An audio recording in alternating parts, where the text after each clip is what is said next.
Bonjour à tous et à toutes. Alors on raconte l'histoire d'un juge qui, il n'était pas du tout droit et il avait l'habitude de recevoir de la corruption. Les gens ils lui donnaient de l'argent. Au lieu de sa tête, il pensait qu'il faisait très bien, mais les gens ils lui donnaient beaucoup de corruption. Alors comment ça se passait? Ça se passait pas tellement officiellement. Il avait les babouches et quand il arrivait au jugement, ceux qui voulaient le corrompre, il arrivait, il lui mettait quelques billets dans la babouche. À droite, c'était celui qui se trouvait à droite, à gauche, celui qui était à gauche.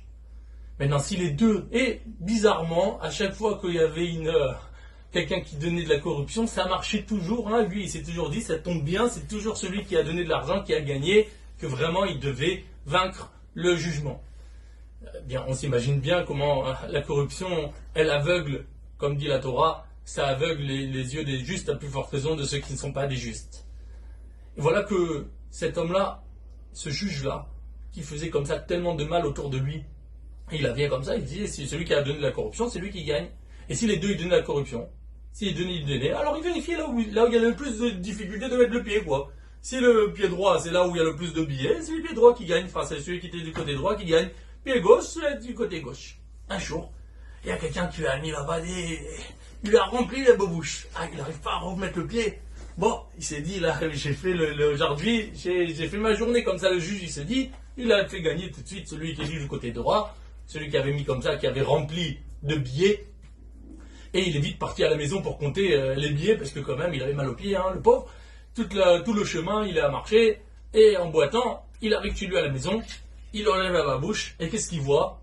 Des papiers il y a quelqu'un, il lui a mis tout un journal entier. Il lui a mis un journal entier, plein de papiers, et il l'a mis là-bas. Oh, là, le juge, il comprend qu'il s'est fait avoir, et il regarde ça, et il dit à sa femme, ah, tu vois comment les gens, ils sont tordus, ils sont pas droits.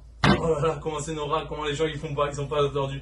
Lui qui était le plus tordu du monde, ça n'a jamais dérangé, mais quand il a vu quelque chose, quand il s'est fait avoir, là où il est devenu, il a pensé, oh, comment les gens, ils sont tordus.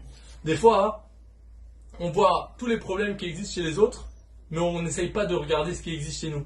Alors bien sûr, bon, Rachel, la plupart, on va dire que ça, il n'y a aucun problème, bien entendu.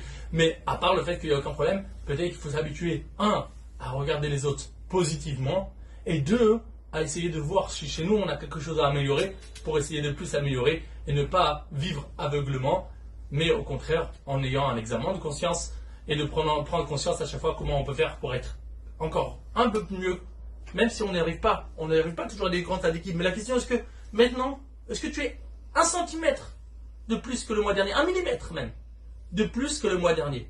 Ça, il faut toujours vérifier. Est-ce que j'ai grandi un tout petit peu, même si j'ai pas fait encore des choses géantes. Mais j'ai fait un peu plus, ça s'appelle déjà c'est géant, parce que tu es dans le chemin qui est en train de monter, et dans ce cas-là, tu réussiras toute ta vie, Bezrat Hashem, à continuer à vaincre. Be'atzlaha, passez une bonne journée, à bientôt.